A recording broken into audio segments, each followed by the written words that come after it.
السلام علیکم عزیز دوستو، امید ہے آپ سب ٹھیک ہوں گے۔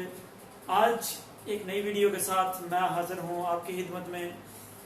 آج بات ہوگی عنوان پر فیض کی بات۔ فیض احمد فیض جو کہ اردو شاعری میں ایک خاص نام، ایک خاص مقام رکھتے ہیں، ان کی بات ہوگی، ان کی زندگی کے حوالے سے بات ہوگی، ان کی کتب کی بات ہوگی، جو کہ آپ کی تیاری کے لیے، لیکچرر تیاری کے لیے، اردو ادب کے اسٹوڈنٹ کے لیے کافی اہم معلومات ہیں۔ ان کو تیار کر لیں، یہ بھی آپ کے لیے فائدہ مند ثابت ہوں گی۔ سب سے پہلے فیض کی پیدائش 13 فروری 1911 سیالکوٹ میں پیدا ہوئے فیض احمد فیض۔ ان کی وفات 20 نومبر 1984 لاہور میں ہوئی تھی۔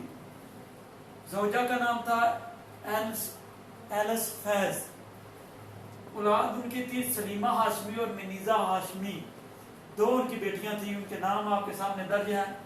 پیشہ فیض کا شاعری، نغمہ نگار، مصنف اور صحافی، یہ ان کے پیشے تھے۔ تحریک کے کارکن، ترقی پسند تحریک کے وہ کارکن رہے، اور ترقی پسند تحریک کے بانیوں میں ان کا شمار ہوتا ہے فیض کا۔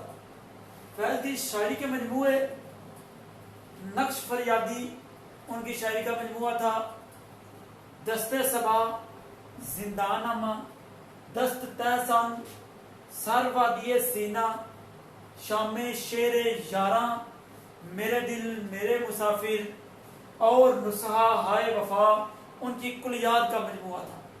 یہ ساری کی ساری کتابیں فیض کی شاعری کی ہیں، ان کو آپ دھیان سے یاد کر لیں، ان کے بارے میں بھی پوچھا جا سکتا ہے۔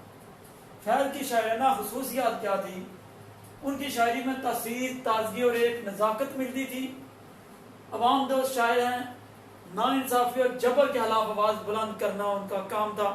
ان کی شاعری میں، ان کے نغموں میں یہ بات پائی جاتی تھی کہ وہ نا انصافی اور انسان کے انسان پر ظلم کے خلاف بولتے تھے، اور اس وجہ سے انہیں کافی بار جیل کی صحبتیں بھی برداشت کرنا پڑی فیض احمد فیض کو، لیکن لکھنے سے وہ باز نہ آئے، بلکہ حق کی آواز بلند کرتے تھے، غریب عام بندے کی بات کرتے تھے۔ یہ ان کی شاعرانہ خصوصیات تھی۔ فیض کے بارے میں یہ چند چیدہ معلومات تھی جو کہ بتانا مقصود تھا۔ ان کو یاد کر لیں، ان کو دھیان سے سن لیں، آپ کے کام آئیں گی۔ ایک نئے ٹاپک کے ساتھ اگلی ویڈیو میں حاضر رہوں گے۔ اجازت دیجیے گا، بہت شکریہ۔